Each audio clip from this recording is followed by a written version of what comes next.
안녕하십니까. 송국가는 혼술이 매주 일요일 보내드리는 정가 뒷담화 시간입니다. 오늘은 8월 23일입니다. 문재인 대통령이 그제 21일 서울시를 방역을 했죠. 거기서 방역 강화 긴급회의 코로나 관련 그 긴급회의에 참석을 했습니다. 예정이 없이 참석을 했습니다. 그리고 분노에 찬 얼굴, 눈매를 보니 상당히 이 분노가 서려 있습니다. 지금 사진을 한번 보시죠. 분노에 찬 얼굴과 목소리로 발언을 했습니다. 자, 이렇게 이야기했습니다. 방역 조치를 방해하는 일이 아주 조직적으로 일부에서 행해지고 있다. 필요한 경우에는 현행범 체포라든지 구속영장 청구라든지 엄정한 법 집행을 보여주기 바란다. 강하게 지시를 했습니다. 이 지시 있고 나서 8시간 만에 사랑제일교회 경찰이 압수수색했죠. 대통령이 이렇게 분노하는 모습을 보이니 추미애 법무부 장관이 또 나섰습니다. 나서서 담화를 냈는데 문화체육관광부 장관 그리고 방송통신위원장과 같이 담화를 냈습니다.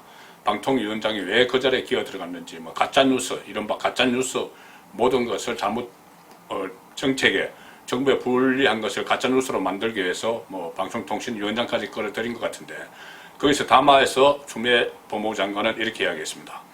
방역활동을 악의적으로 방해하는 사람에 대해서는 구속수사를 원칙으로 하고 법정 최고형을 구형하겠다. 자, 이렇게 경고를 합니다. 자, 문재인, 추미애 두 사람이 방역 조치를 조직적, 악의적으로 방해하는 세력, 이것은 아마 정강훈 목사 그리고 사랑제일교회 이렇게 지목을 한 것일 텐데, 지금 이것을 두고 민주당에서는 정강훈 목사가 과거 미래통합당, 황교안 대표 시절의 미래통합당과 같이 집회를 하고 이런 것을 염두에 두고 미래통합당, 특히 더 나아가서 보수 세력 전체의 책임으로 이렇게 막 몰아가고 있습니다. 이해찬 민주당 대표는 그렇게 이야기를 했죠. 이번 코로나 감염 폭발이 사랑제일교회 등 일부 거구단체에서 시작됐다. 이렇게 일부 거구단체에서 시작됐다. 그리고 미래통합당도 책임을 져야 한다. 자, 이렇게 이야기했습니다. 대통령부터 행정부, 여당까지 나서서 코로나 2차 대유행을 보수 탓으로 돌리는 이 코로나 정치에 열중을 하고 있는 겁니다. 여기에 대해서는 여러 가지 반론이 나올 수도 있죠. 사랑제일교회, 신도수가 한 2,000명, 많으면 3,000명인데, 그리고 거구 보수단체, 일부 보수단체라고 해도 회원이 얼마 안 되는 단체들이 집회를 주최를 했는데, 지금 통신 3사 기지국 기준으로 그날 8.15에 강화문에 모인 사람이 5만 명가량 됩니다. 5만 명. 5만 명이면 엄청난 숫자죠. 이것은 각 통신사에서 기지국을 파악을 해서 핸드폰, 휴대전화가 어디 있었느냐. 그래서 강화문 근처에 있었던 것을 5만 개를 파악을 했기 때문에 정확한 숫자죠. 5만 명이 모였다는 것은. 그런데 5만 명 일반 시민들까지 문재인 정권의 부동산 정책, 또 여러 가지 실정에 분노해서 모인 일반 시민들까지 극우, 더 나아가서는 코로나 확산의 주범으로 몰아버리는 셈이 되는 겁니다. 자, 그런데 왜 이렇게 코로나에 이렇게 문재인 대통령, 법무부 장관, 더불어민주당 대표 전부 나서서 이렇게 막 보수 진영을 공격을 할까요? 재미를 봤기 때문입니다. 그 전에 두 번 크게 재미를 봤기 때문입니다. 이 코로나, 국민들의 생명과 재산을 위협하는 이 악성, 못된 바이러스지만 문재인 정권에게는 이것이 전화위복의 계기가 되는 그런 적이 있었고, 이번에도 그렇게 하려고 보수 정권 책임론을, 보수 세력 책임론을 계속 내세우는 겁니다. 코로나에 의지하고 있는 정권인 것이죠. 자, 이 코로나 의지하는 정권이 다시 코로나에 의해서 위기를 탈출을 하고 있습니다. 그 덕분에 보수 야당, 미래통합당은 일주일 만에, 일장 춘몽이 아니고 일주일 춘몽이 지금 깨지고 있습니다. 자, 여론조사 결과에서 그런 것이 나옵니다. 지금 코로나가 다시 대유행을 할 조짐을 보이면서 국민 건강과 일상이 다 위협을 받고 있고, 특히 소상공인, 자영업자들은 거의 패닉 상태에 빠진 이런 상황인데, 문재인 정권에는 고비 때마다 코로나가 도움이 됐습니다. 자, 여론조사에서 이것이 극명하게 나타납니다. 지난주 제가 이 여론조사 결과를 계속 말씀을 드렸죠. 지난주. 그러면서 이 지지율이 요동을 치고 있다. 민심이 변했다. 이런 것을 저도 그렇고 많은 방송, 언론에서도 다뤘습니다. 야, 총선 넉 달 만에 총선이 통합당이 참패한 지 넉 달 만에 민심이 완전히 돌아섰다. 부동산 문제가 가장 큰 순위고, 윤석열과 추미애 갈등, 또 조국의 다시 전면에 나서는 양상, 검사들 결의 난투고 이런 것이 다 얽혀서 이 민심이 요동쳐서 정권에서 멀어지고 있다. 그런 것이 여론조사 결과로 나왔었죠. 그래서 완전히 뒤집어졌다는 그 결과를 전해 들었습니다. 그때 리얼미터 조사 기준으로 총선 후 넉 달 만에 통합당이 민주당을 제쳤습니다. 정당 지지율에서 통합당이 36.5%, 민주당이 33.4% 나왔죠.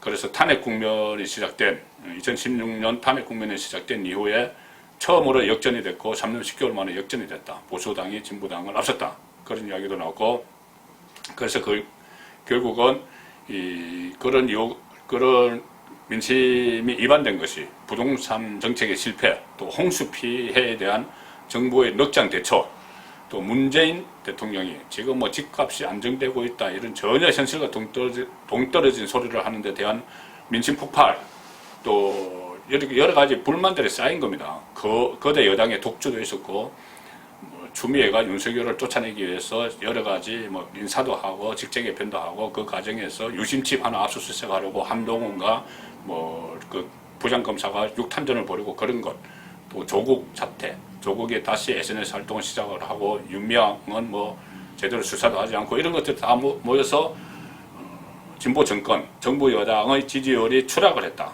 그런 분석이 나왔죠. 그 나온 김에 갤럽이 거기다 또 보탰습니다.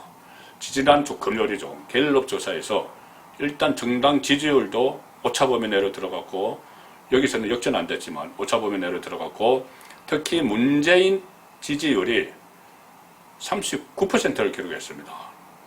집권 이후의 최저치죠. 조국 사태 때 한번 39% 갔다가 다시, 그때도 코로나 때문에 만회가 됐는데 어쨌든 다시 39%에서 최저치를 기록했습니다. 그 가장 큰 이유가 부동산 정책 실패였죠. 자, 그리고 그 여파로 또 여론조사에서, 갤럽조사에서 2022년 대선에서 정권 교체가 돼야 된다는 응답이 45%가 나왔고, 되지 말아야 된다는 게, 유지돼야 된다는 게 41%가 나와서, 이거 민심이 완전히 뒤집어졌다, 이런 이야기들이 나왔죠. 그리고 그때 원인은 제가 조금 전에 쭉 말씀드린 부동산 정책, 홍수, 문재인의 엉뚱한 소리, 윤석열 추미애, 이런 거 다 겹쳐서 민주당 자책골 때문이다, 이런 분석이 많았습니다.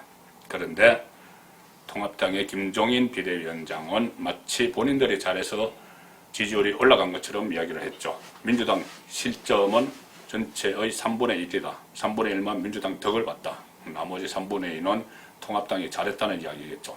그래서 그런 분석을 한 때문인지, 이 여론조사가 결과가 나온 직후부터 역전됐다, 민심이 바뀌었다, 이 여론조사 결과 나온 직후부터 김종인 비대위원장은 여러 가지 정치적 퍼포먼스를 벌입니다.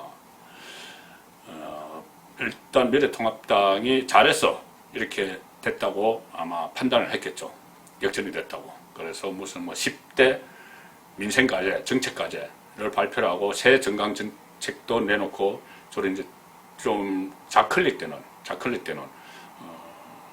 그러니까 진보 쪽 정책인 기본소득 도입, 이런 것도 다 제시를 했습니다. 그래서 중도층을 끌어안겠다, 이렇게 했죠. 거기다가 총선 백서 초안이 공개가 되면서 총선 백서에서는 4.15 총선 패배의 책임이 박근혜 전 대통령과 확실한 단절을 못했고 참여를 사과하는 모습을 보지 않았기 때문이다.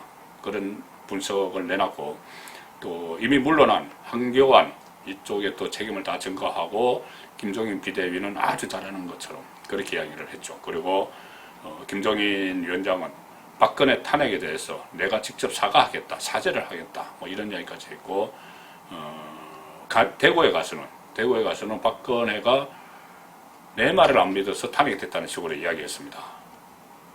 기존에 공약들을 안 지켰다, 그래서 탄핵됐다, 그 공약을 이야기하면서 자신이 또 박근혜 캠프에 있을 때 제안을 했던 경제민주화, 이것을 추진하지 않아서 탄핵됐다는 식으로 이야기를 했습니다. 그리고 또 광주에 갔죠. 그 전날, 대구 가기 전날 광주에 가서 무릎 꿇고 5.18 묘역에서 참여를 하는 그런 퍼포먼스를 벌였습니다. 마치 소득의 빌리 바란트 수상, 김종인은 독일에서 공부를 했죠. 그때 아주 인상이 깊었던지 빌리 바렌트 수상이 폴란드 바르사바의 나치 수용소 거기서 무릎 꿇은 그 모습을 그대로 연출을 하면서 한없이 죄송하고 뭐 미안하다 뭐 이런 이야기까지 했습니다. 이제 그것들이 그렇게 해서 보수 성향을 넘어서 중도까지 이렇게 포용을 해서 지지율을 더 끌어올려 보겠다. 그래서 수권 정당으로 가겠다. 뭐 그런 보관이었을 테죠. 그런데 그래서 아마 김종인 효과를 기대를 했을 겁니다. 또 광주 효과를 기대를 했을 겁니다. 그래서 아마 지난주 금요일에 발표되는 그 갤럽 여론조사에 상당히 기대를 걸었겠죠.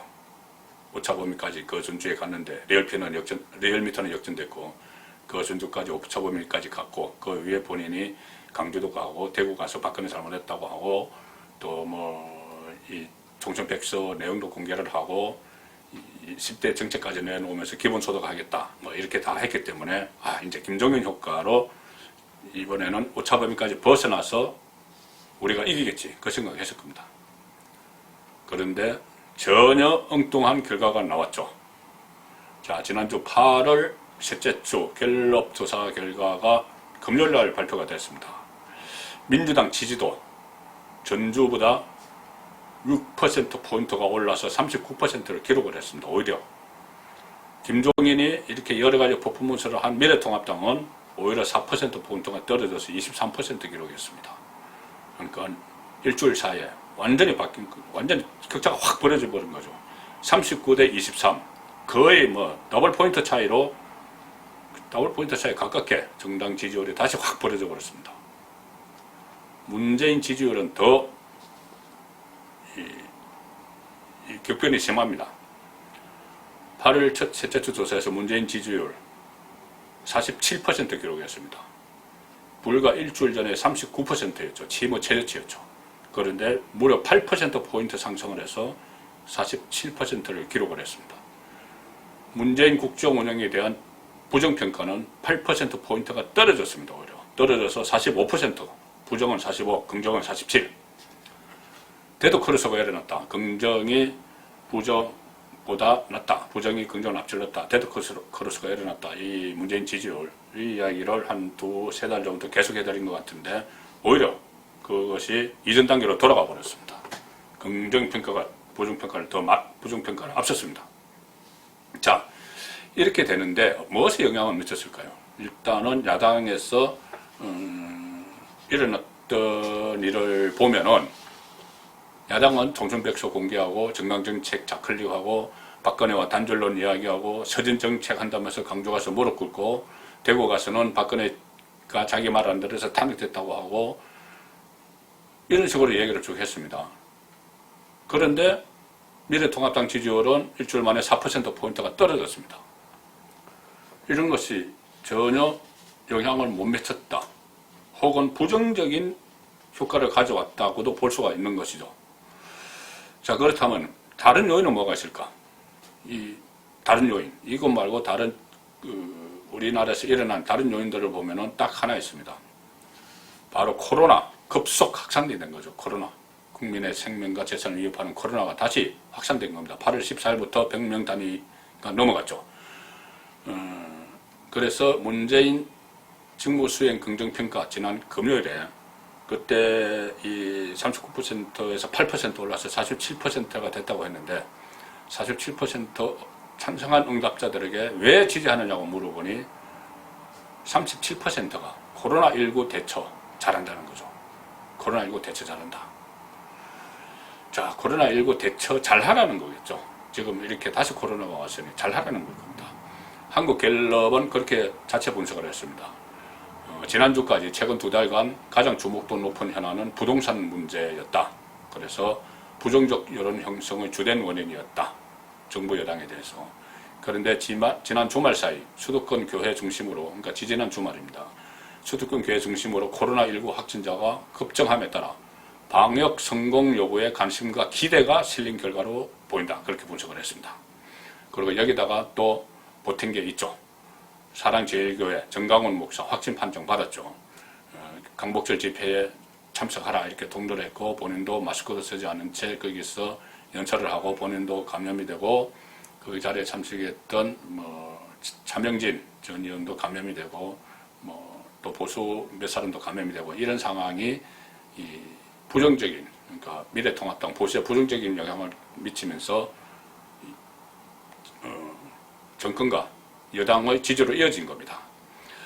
자, 그래서 이 코로나는 국민들의 건강과 재산을 위협하기 때문에 아무래도 정책 수단이 있는 정부 여당에 기대를 걸게 되죠. 야당은 목소리만 크지 실제적으로 할 수 있는 게 없습니다. 재난지원금 줄 수가 없습니다. 그렇기 때문에 정부 여당에 기대를 걸게 되는 그런 상황인 거죠. 실제로 갤럽 조사에서 이것은 지지율과 다른 조사입니다. 정부가 코로나19 대응을 어떻게 한다고 보느냐 하니까는 무려 67%가 잘하고 있다 이렇게 평가를 했습니다. 그리고 잘못하고 있다는 25%밖에 안 됩니다. 그러니까 정부가 계속 잘하고 있다 이렇게 해서 힘을 실어주는 그런 양상인 것이죠. 자, 제가 모두에 말씀드린 것처럼 문재인 정권의 코로나 덕을 본 것은 이번이 처음이 아닙니다. 작년에 조국 사태 때 지지율이 문재인 지지율이 40%대로 떨어졌죠. 한때는 뭐 70% 이상까지 80% 가까이 갔는데 조국 사태 때 40%대로 고착이 됐습니다. 올해 2월까지 그랬습니다. 40%대. 그런데 2월 18일에 신천지 확진자, 첫 확진자가 대구에서 나왔죠. 그리고 바로 문재인이 특단적 조치를 내려라 이렇게 강하게 지시를 하고 나서 불안감을 느낀 국민들이 문재인에게 기대를 걸고 정책적 도움을 받고 싶은 그런 심정에서 상승률이 막 올라갔습니다. 60% 근처까지 막 올라갔습니다. 문재인 지지율이. 그러다가 4.15 총선이 딱 다가왔죠. 4.15 총선이 다가오니 이 코로나 그때까지 기승을 부렸습니다. 그러니 수도권 지자체에서부터 긴급 재난지원금을 풀기 시작을 했고 정부 차원에서는 총선 끝나면 4인 가구 기준 100만 원씩 주겠다 이렇게 공약을 했습니다. 나중에 실제로 줬죠. 그러니까 그런 것이 상당한 영향을 미쳤겠죠. 정책 수단을 갖고 있는 코로나 효과로 총선에서 여당이 압승을 거뒀습니다. 압승을 거뒀고 그 이후에 다시 문재인의 지지율이 상향 곡선을 계속 유지를 합니다. 이 재난지원기금으로 반짝하고 중소상공인들이나 자영업자들이 약간 경기가 살아났죠. 그 상황에서 70%까지 지지율이 계속 유지를 하다가 자 집값파동이 발생을 하게 됩니다. 집값파동을 발생을 하고 근원유착 이야기 나오고 또 뭐 추미애, 윤석열 갈등 이렇게 나오니 이 지지율이 다시 떨어졌습니다. 다시 떨어져서 39% 갔는데 결국은 코로나 2차 유행으로 인해서 또 그 덕에 문재인 정권의 지지율은 회복세를 보이고 있는 겁니다. 그렇기 때문에 문재인 대통령이 신천지에 강력히 대응하겠다 막 천명을 해서 조국 사태의 위기를 벗어난 것처럼 이번에는 사랑제일교회 강력 대응을 지시를 하고 이것은 보수 전체를 겨냥한 겁니다. 실제로 보수 전체와 정강훈의 사랑제일교회는 뭐 그렇게 큰 밀접성이 없습니다. 연관성이 없는데 서로 연결시키는 것이죠. 정강훈의 과거 행적 때문에. 그러면서 지금 부동산 위기를 탈출을 하려고 하고 있습니다. 그러니까 여권 입장에서 보면은 그동안 야당 복이 많다 이런 이야기를 했는데 결국은 국민의 건강과 재산을 위협하는 코로나 이 바이러스도 집권층에는 유효한 수단이 되고 있는 것 같습니다. 위기 때마다 코로나가 정권을 이렇게 숨통을 틔워주는 안타까운 일입니다. 그런 일이 벌써 몇 차례 반복이 됐습니다. 야당 입장에서는 지지율 상승이 자기들 덕인 줄 알고 여러 가지 퍼포먼스까지 강주 5.18 퍼포먼스까지 다 했지만 일주일 만에 몽상에서 깨어나지 않으면 안 되는 그런 상황이 된 것이죠. 자, 코로나가 부리는 이 지지율 마법에 문재인 정권이 다시 기사회생하고 있습니다.